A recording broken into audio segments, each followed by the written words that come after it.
Hey everybody, welcome to another episode of Swing Batter. As your host here, we're jumping right into it with another terrible, wonderful contract. Dad, who do you have for us today? Well, I have a terrific ball player, a shortstop named Javier Baez. So we're going to talk about Javi. Just a quick history. Sorry, you said terrific ball player. Hey, let's give the guy some credit here. At the age of 22, with the Chicago Cubs, it took him till his third season at the age of 24 when he really took on a full-time status. But man, was he good. Look at the batting averages, 273, 273, 290, 281. In those years, as a shortstop, 14, 23, 34, and 29 home runs. In 2018, when he hit 34 home runs, he drove in 111 runs from the shortstop. I understand, you don't usually get that kind of production out of a shortstop. And he was, man, right up through 2019 with the Cubs, this guy was, as far as I can tell, a phenomenal player. I think he got hurt because in 2020, he only got in 59 games. In 21, after playing 91 games, he went to the Mets, where he only played 47 games. But those two teams together, the guy did hit 31 home runs and drove in 87 runs in 2021. So he was still, while his average wasn't as high as it had been, well, I take that back. 299 when he was on the Mets. He was still good right up through his finish with the Mets in 2021. I'd have to say he was a really good offensive shortstop. Before we jump into the contract details that we're going to get into that makes this a wonderful Swing Batter contract, this is not going far back in memory for me. He was well known for the World Baseball Classic. He was excellent through all of those games. He was a staple for the Cubs. I thought he was going to be one of those Ring of Honors guys for the Cubs. He was a young kid coming up. He played with them.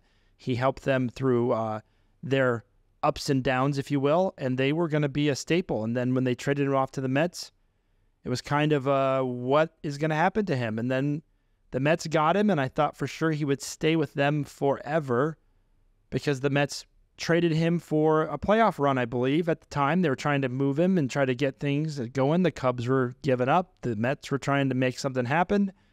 And then comes the details of the deal. So, Todd, that's your category, buddy. Yeah, so here's the deal. When he got into this bidding war, and the first team that wanted to sign him were the Mets, because the Mets said, hey, listen, you had a good season. I think we have something here.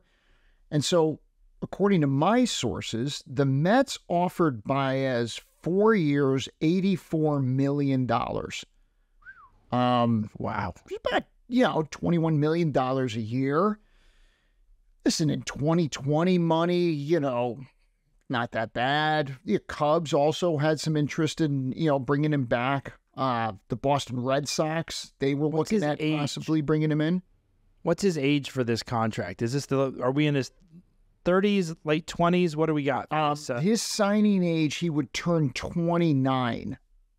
So it's not bad. 22. It's not what? It's not like one of our 31-year-old or 32-year-old deals where we're looking at this and going, this guy's headed for the ski jump of life where the stats fall faster than, the Zeppelin.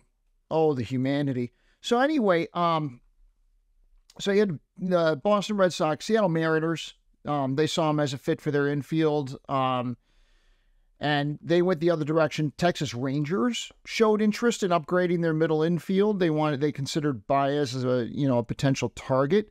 They needed to boost some fan interest and get some on the field performance. And lo and behold, Javi signs with the Detroit Tigers, who, let's face it, if you take a look at Detroit's housing market, never saw a deal that wasn't something that was really horrible. So anyway, they take 6 years, $140 million, an average salary of $23.33 million. And here's some of the things he can opt out after 2023. We'll get to that in just a second. He's got a 10-team no-trade clause, which means that just like the car companies, he is stuck in Detroit. In 2022 through 2023, if he wins the MVP or the Hank Aaron Award, he gets money. If he wins the MVP, he gets $1 million. In 2024 through 2027, if he gets the MVP, he wins $2 million. So, Detroit, you better start banking it up. What was the average per year that he's getting at 29? He's getting 23.33, with the idea that after the first 2 years, he had the opportunity where he could opt out, because that way he could get the value he was really worth. From what I'm seeing, his salary when he was with the Cubs and Mets there was half of what he makes with Detroit. He doubled his income with a guarantee of 6 years. Well, he'd gone to arbitration those 2 years. So arbitration basically came in. They said, listen, arbitration you out for $11 million. And then now he's here in Detroit. He's going to be the hero. He's going to save the team. He's going to make the world a better place. I'm thinking of Laverne and Shirley, but I think they were in Milwaukee. So, yeah, this is who Detroit's stuck with at shortstop. This is how they're going to make a difference in the world. So they're going to change things. I think that for him at 29, 4 years, I would have rejected that. I think what he was looking for is longevity as a 29-year-old. And obviously a lot of guys at 31 are getting really long contracts. And this was his big deal. So getting 6 years, that much money on an average, I don't think he's thinking the Tigers are going to win a World Series. But I'm not in his head. And then looking at the Detroit Tigers and what they did do and what they did commit to, I thought it was odd at the time. Let's see how the story has played out. Clearly, we're talking about him, so I think you have a good guess of what's happened to Javier Baez after he signed with the Tigers. Dad, did you want to map some of those items out? It's just mysterious with so many of our swing batter contracts, how you sign a contract and you forget how to play baseball simultaneously. This guy's batting average was pretty traditionally 280 and above, home runs 30 and above. So the year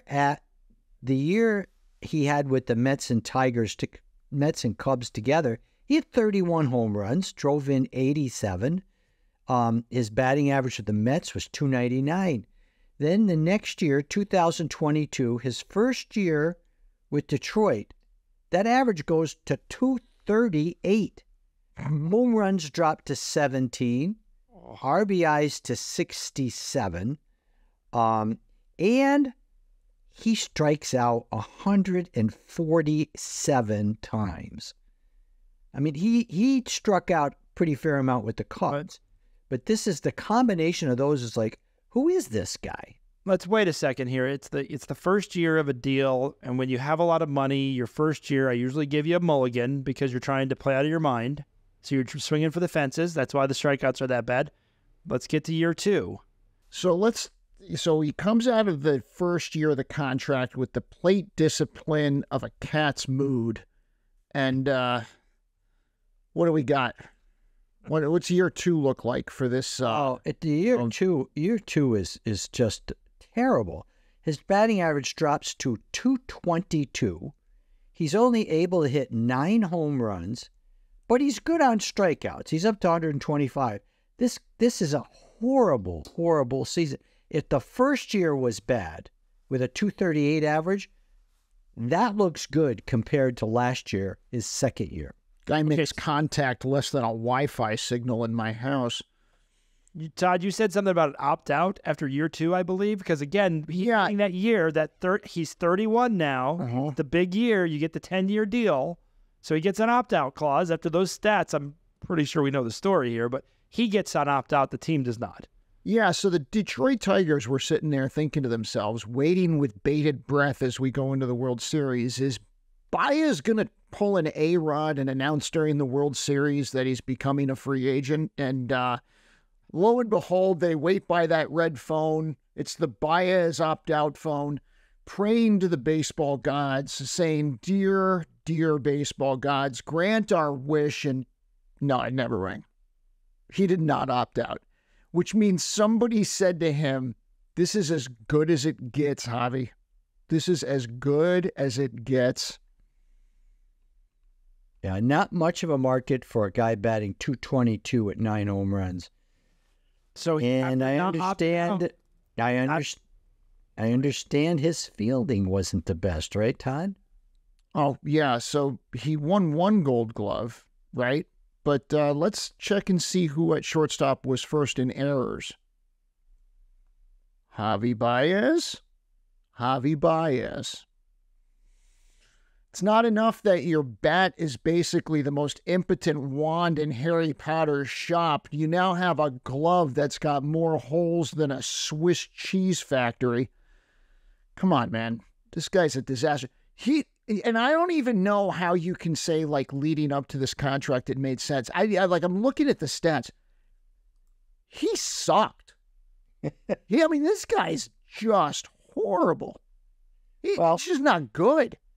So I'm thinking maybe he worked out in the offseason and this is his year. Well, right now, could change. He's batting .203. He's right at the Mendoza line with a whopping 1 home run. In the words of immortal Owen Wilson. Wow. 1/4 of the year is gone, and that's his numbers. So he's on track to go 17 home runs, 9 home runs, and possibly 5 this year if he keeps on track with quarter of the way through the season. This signing by Detroit just illustrates how terrible this is, and I want to highlight one other thing. He's the highest paid player on the Tigers, and it's not even close. There's 3 players getting over $10 million, and he's taking up over $20 million of that team's salary. So, again, these are the active roster guys, but this contract he's got 3-4 more years with this year that they have him. Do you think in the Detroit Tigers back office, like, you know how when you join the FBI, you have to go through a course on serial killers and they show you like, yay, this is, you think the Detroit back office orientation, when they talk about, hey, you have financial responsibilities to the Detroit Tigers, they show pictures of Javi Baez's contract? Like, this is a case study in how horrible it went. If he was 36 or 37, they could release him. But what do you do with a 31-year-old who can't hit over 200 all of a sudden? I mean, this is brand new. You could do what the Mets do and just trade him to the Rangers. But the Rangers only want some good players. Who's got that kind of money for a 200 hitter? No one's trading for Javi Baez. This story is as old as time. The Swing Batter episode goes like this. We'll tune in one day and Javier Baez will be released from the team, only to be picked up by another team, to be tried out again and again because no one has to foot the bill that the Tigers have to pay for the rest of his career. Hopefully they'll defer some of the payments and go to 2035 so it's not so harsh on their overall budget. But the Tigers, again, prove time and again, they put gold bars in the pooper, and this is what you get.